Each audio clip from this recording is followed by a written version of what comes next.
Assalamualaikum warahmatullahi wabarakatuh. Salam dan bahagia.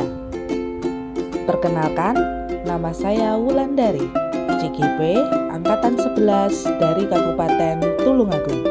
Kali ini saya akan membuat koneksi antar materi pada modul 2.1 tentang pembelajaran untuk memenuhi kebutuhan belajar murid.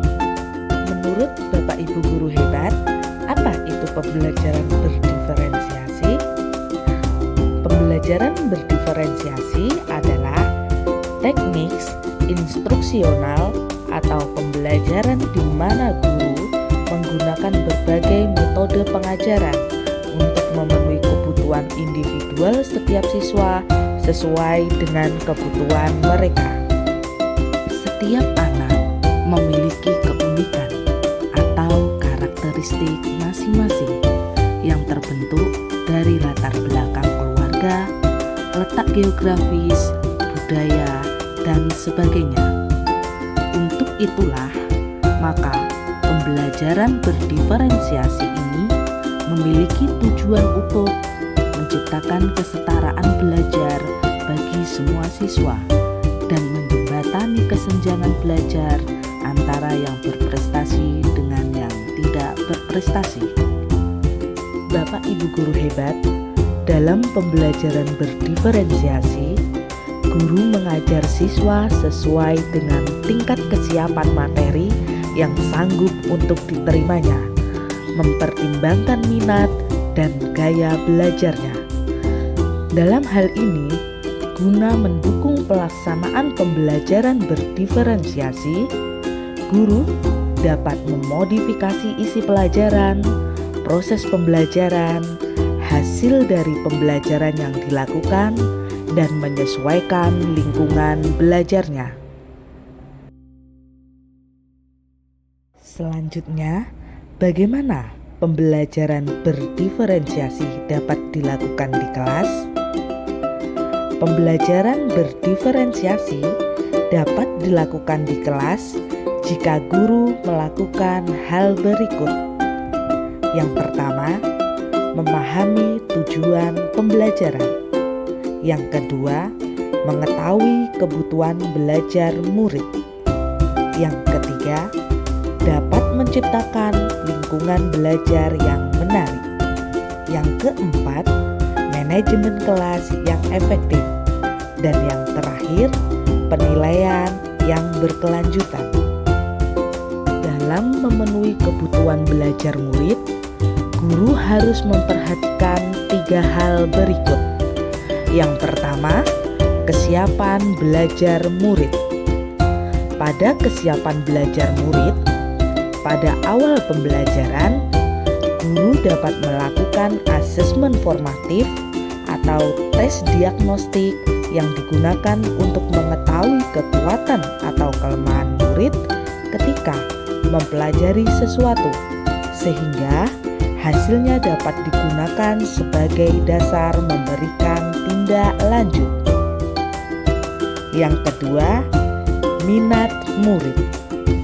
Dengan mengetahui minat murid, guru dapat memilih konten pembelajaran yang sesuai, sehingga meningkatkan motivasi intrinsik murid dalam proses pembelajaran. Selain itu, pengakuan dan pengembangan bakat individual mendorong murid untuk merasa dihargai dan diperhatikan dalam lingkungan belajarnya. Dan yang terakhir yaitu profil belajar murid.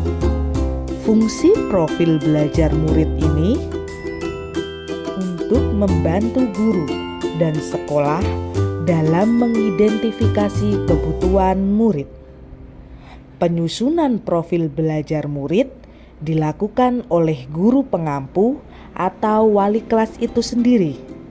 Tetapi dalam pengisiannya harus melibatkan orang tua, kepala sekolah, serta tenaga medis tentang riwayat kesehatan murid. Identifikasi kebutuhan belajar murid dapat dilakukan dengan cara berikut. Yang pertama, mengamati perilaku murid. Yang kedua, melakukan tes diagnostik dan pretest. Yang ketiga, review dan refleksi diri terhadap praktik pembelajaran. Yang keempat, mencari informasi pada guru di kelas sebelumnya. Yang kelima, membaca hasil rapor di kelas sebelumnya. Dan yang terakhir, menggunakan hasil tes formatif dan semua informasi untuk melakukan tindak lanjut. Pembahasan berikutnya yaitu metode pembelajaran diferensiasi. Ada 3 metode pembelajaran diferensiasi. Yang pertama, diferensiasi konten. Yang kedua, diferensiasi proses. Dan yang ketiga, diferensiasi produk. Adakah keterkaitan antara materi dalam modul ini dengan modul lain di program pendidikan guru penggerak? Jawabannya, semua modul yang dipelajari ada keterkaitan dengan modul 2.1, baik dari modul 1.1, modul 1.2, modul 1.3, dan modul 1.4.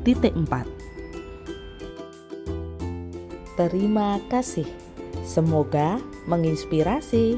Salam tergerak, bergerak, dan menggerakkan.